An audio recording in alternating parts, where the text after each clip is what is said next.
하늘을 피할 땅은 없다, 심판을 피할 죄인은 없다는 제목으로 말씀을 전하겠습니다. 본문은 세상 부자들이 타락한 방법으로 재물을 쌓고 그 재물을 사용하는 것 또한 타락해 있다를 말합니다. 사치와 방종이 그걸 말해요. 부자가 사치와 방종을 할 수 있는 것은 이 땅을 살 때뿐입니다. 죽으면 하나님의 심판의 대상이 됩니다. 그 세상의 부자들이 사치 방종할 수 있는 시간과 공간이 제한되어 있습니다. 이 땅에서나 사치 방종하는 거지 이 땅의 삶이 끝나면 무서운 하나님의 심판의 대상이 됩니다.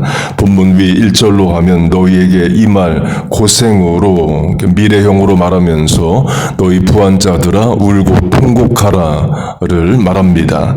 그 말은 본문을 읽는 성도들에게 이 땅에 잠깐의 부귀영화 명예 권세를 부러워하지 말고 하나님의 위로와 소망과 천국을 바라보며 살라를 말합니다. 그렇게 이 땅을 살 때나 방종하는 거다를 강조하기 위해서 본문은 땅에서를 말합니다. 땅에서가 없어도 어차피 부자들의 사치방종은 땅에서 뿐인데 땅에서를 강조해요. 근데 이 단어 표현은 주기도문에도 나옵니다. 하나님의 뜻이 하늘에서 이루어진 것처럼 땅에서도 이루어지이다 할 때 그 땅에서와 같은 헬라어 단어입니다. 곧 성도는 이 땅의 부자들이 사는 삶의 방식을 부러워하는 것이 아니라 하나님의 뜻이 이 땅에 이루어지기를 소망하고 바란다를 말합니다. 바꿔 말하면 우리는 발은 땅을 늘 디디고 있어도 고개는 하늘을 향해 있습니다. 땅에 살아도 소망은 하늘에 두고 산다는 거예요. 반면에 세상 부자들은 삶도 소망도 고개도 다 땅에만 있습니다. 이 땅에서 잘 되고 이 땅에서 부귀영화 누리는 것만을 목적으로 합니다. 하나님 나라, 천국, 신국, 하늘나라에 관심이 없어요. 짐승으로 비유하면 멧돼지, 산돼지와 같습니다. 멧돼지의 목은 15도 이상 꺾이질 않아서 하늘을 볼 수 없답니다. 늘 전방 아니면 땅만 보고 사는 거예요. 하늘을 보려면 들어 누워서 등을 땅에 대고 봐야 되는데 멧돼지 그렇게 잘 안 하죠. 곧 멧돼지는 평생 하늘을 못 보고 살기도 한답니다. 그리고 멧돼지의 특징은 안면에 통증 세포가 없대요. 그래서 얼굴로 뭘 들이받아도 아프지가 않은 겁니다. 나무도 들이받고 다른 짐승도 얼굴로 들이받고 그러죠. 그러나 통증을 못 느낄 뿐이지 상처가 안 나는 것은 아닙니다. 세상 부자들이 그와 같습니다. 멧돼지가 하늘을 못 보듯이 세상 부자들이 하나님 나라, 하나님 심판, 천국이 있음을 모르고 살아갑니다. 멧돼지 안면에 통증 세포가 없어서 통증을 못 느끼는 것처럼 그들이 하나님께 짓는 죄에 대해 깨닫지 못할 뿐인 거예요.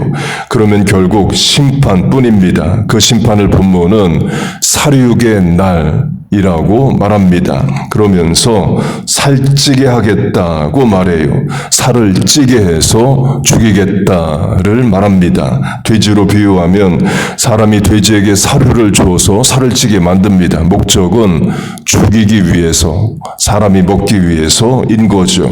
탕자 비유로 하면 탕자 아버지가 탕자가 돌아오자 송아지를 잡는데 살찐 송아지를 잡습니다. 그 사람이 왜 짐승에게 살을 찌게 만드느냐? 잡으려고 인 거예요. 곧 당장의 세상 부자들이 살찌는 것으로 대표되는 사치와 방종, 부유한 살찌는 삶을 사는데 하나님 입장에서는 살쪄서 잡아먹는 돼지처럼 심판하겠다를 말씀합니다. 그 심판 직전이라를 말해요. 그 하나님 두려운 줄 알라를 말합니다. 설교 제목인 하늘을 피할 땅은 없다로 하면 땅은 늘 하늘 아래 있습니다. 땅은 하늘을 피할 수 없어요. 마찬가지로 죄인은 하나님의 심판을 피할 수 없습니다. 그렇게 하나님이 세상 부자를 심판하시는데요. 심판하시는 이유는 본문 위에 길게 나옵니다. 어제 강조한 것으로 하면 일꾼들에게 일을 시키고 노임을 주지 않습니다. 임금, 체불, 미납 이렇게 해서 재물을 쌓아요. 그리고 본문은 사치를 말합니다. 사치의 정의는 그 사람의 위치, 필요에 따라 다릅니다. 미국에서 부동산 하는 분들 직업상 좋은 차를 타고 다닙니다. 그걸 사치라고 하지 않습니다. 업무용 차량을 탈 뿐인 거예요. 성악가로 하면 무대에서 연주나 노래할 때 일반인들 평생 한 번도 안 입는 이 드레스를 입습니다. 그걸 사치라고 하지 않죠. 자기 일하기 위한 작업복인 거예요. 악기 연주자로 하면 고가의 악기를 삽니다. 사치라고 하지 않습니다. 예술성 추구고 필요에 의한 구매이에요. 미국 대통령, 한국 대통령이 국제 무대 외교에 나갈 때에 좋은 양복 입고 나갑니다. 사치하다 말하지 않죠. 작업복인 겁니다. 그 옷 입고 나라를 위해 일하라를 말합니다. 그 사치는 값이 비싸서가 사치가 아닙니다. 본문의 사치로 번역된 헬라어의 뜻에는 플레저가 있어요. 영어 성경들 플레저로 번역합니다. 플레저는 자기를 즐겁게 하기 위한 시간 사용, 재물 사용, 의복, 음식들을 말합니다. 육체적 만족, 자기 만족을 말하죠. 본문의 땅에서 로 하면 earthly pleasure를 말합니다. 본문 앞 4장으로 하면 정욕인 거예요. 그걸 가톨릭 역사로 하면 교황청은 성가대는 남자만 하게 했습니다. 그래서 소프라노가 필요하죠. 그런데 변성기 지나면 남자들 소프라노 목소리 안 납니다. 그래서 남자 아이를 사서 변성기 전에 아이를 교회가 사서 거세시키고 평생 여자 목소리로 성가대를 하게 했습니다. 카스트라토라고 말합니다. 그걸 1922년까지 했어요. 하나님이 그런 성가대를 원하시겠느냐는 거예요. 그게 사치, 플레저인 거죠. 교황 추기경 대주교들이 자기 귀에 듣기 좋은 귀의 플레저를 위해서 남자아이들을 사서 거세시켜 평생 여자 목소리를 내는 것이 그걸 하나님이 원하시겠느냐는 겁니다. 당연히 가난한 집 아이들이 팔려와서 거세를 당하는 거죠. 사순절이 되면 천주교는 평일 40일, 주일 포함 46일 동안 육식 금식을 시킵니다. 소고기, 돼지고기, 햄버거 못 먹게 해요. 주보에 납니다.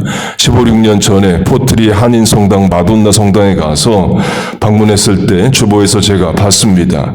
플레저로 하면 탐식, 글로터니라는 플레저를 억제하기 위해서 그런 실천을 한 겁니다. 그것도 금식이에요. 부분 금식으로 육식 금식의 셀프 컨트롤, 절제를 실천하는 겁니다. 좋은 의도로 시작을 한 겁니다. 그러나 결국 이렇게 됩니다. 소고기, 돼지고기만 안 먹을 뿐이지 랍스터, 새우, 조개, 생선을 과식하게 돼요. 그래서 매년 사순절이 시작하면 뉴욕, 뉴저지의 생선값 오른다가 뉴스에 납니다. 천주교인들이 생선만 또 먹어서 그래요. 사순절 끝나면 생선 가격 떨어집니다. 종교개혁가 칼빈이 천주교를 비판한 게 그겁니다. 사순절에 육류, 고기만 안 먹을 뿐이지 새우, 해물 그걸 과식하여 먹는 것이 무슨 의미가 있느냐는 거예요. 쭈빙글리라는 종교개혁자는 그래서 일부러 광장에 나와 사람들 많이 보는 앞에서 사순절에 소세지를 먹습니다. A fair of the sausage라고 말합니다. 천주교의 육류 금식이 잘못되었음을 비판하는 거예요. 곧 천주교의 사순절 금식은 과식이 결국 됩니다.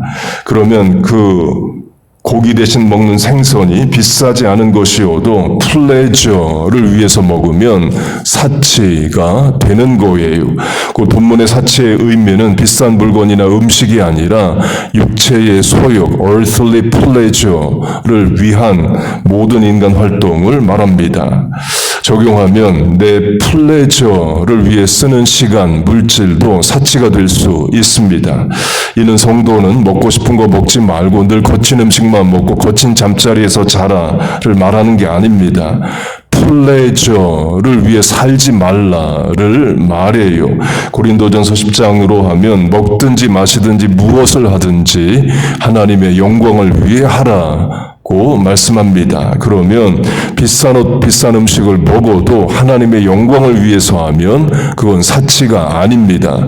도리어 사명 감당인 거예요. 이집트의 총리 요셉과 바벨론의 총리 다니엘로 하면 분명 비싼 옷 입었을 겁니다. 창세기를 보면 이집트 왕이 요셉을 총리로 삼으면서 금목걸이 정도가 아니라 금사슬을 줍니다. 엄청나게 큰 금장식 또 금을 입게 돼요. 바벨론 총리 다니엘 또한 분명 좋은 옷 입었을 겁니다. 페르시아 왕비 에스더로 하면 제국의 그 어떤 여자보다도 화려한 옷, 좋은 옷을 입었을 거예요. 그런데 우리가 요셉, 다니엘, 에스더를 사치하게 살았다라고 말하지 않죠. 도리어 불신사회 한복판에서 하나님의 영광을 위해 살아간 사명자라고 부릅니다.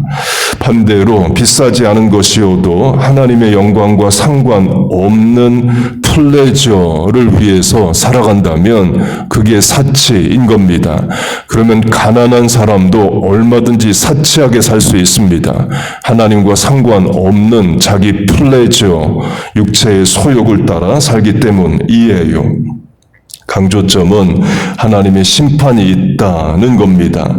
땅이 하늘을 피해 숨을 수 없듯이 죄인은 하나님의 심판을 피할 수 없습니다.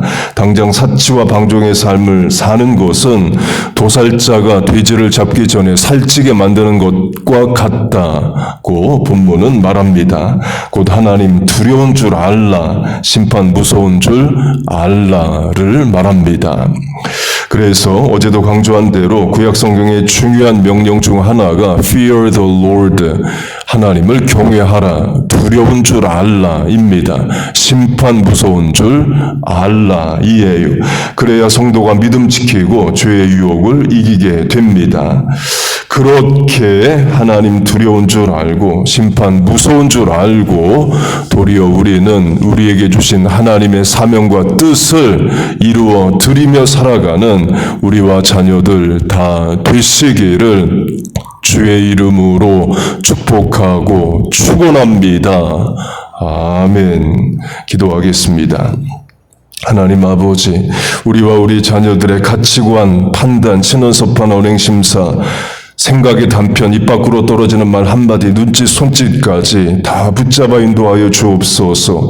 세상 헛된 명예, 부귀영화, 사치를 부러워하지 않게 하시고 도리어 하나님의 영광을 위해 먹고 마시고 일하고 공부하고 사명 감당하며 살게 하여 주옵소서.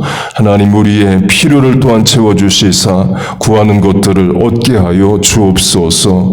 하나님 이 아침에도 하나님 없이 살 수 없는 새벽 성도들 모였습니다. 하나님 의지하고 기도합니다. 우리를 도우시고 인도하여 주옵소서.